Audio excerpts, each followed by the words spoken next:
નકાર છે તો કરતા પછી ઇમિઝાર નોટ ક્રિયાના આયન છે. હવે અહીંયા હું ક્રિકેટ રમી રહ્યો છું તો રમનાર કોણ છે? હું છું. હું એટલે આઈ અને હી એ બે કરતા છે.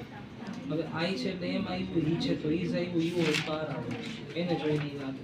પછી શું કામ કરે છે? રમવાનું, એટલે એને આઈએનજી લાગ્યું, પ્લે ને પ્લે. અને જે છેલ્લે વધ્યું એ ક્રિકેટ છે એટલે કરવું.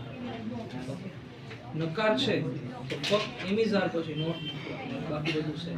આઈ એમ નોટ પ્લેઇંગ ક્રિકેટ, હું ક્રિકેટ રમી રહ્યો નથી. ઇઝ નોટ પ્લેઇંગ ક્રિકેટ, તે ક્રિકેટ રમી રહ્યો. પ્રશ્ન છે તો ઇમિઝાર પહેલા, જો અહીંયા ઇમિઝાર કરતા ક્રિયાના આઈએનજી કર્મ, આઈની ફોર્મેશન આપી છે. એમ આઈ પ્લેઇંગ ક્રિકેટ, હું ક્રિકેટ રમી રહ્યો છું. ઇઝ હી પ્લેઇંગ ક્રિકેટ, તે ક્રિકેટ રમી રહ્યો છે. હવે આ તો થયું એનું ટેન્શન. હવે આઈએનજી લગાડવાના થોડાક નિયમ કે ક્રિયાપદની છેડે ઈ હોય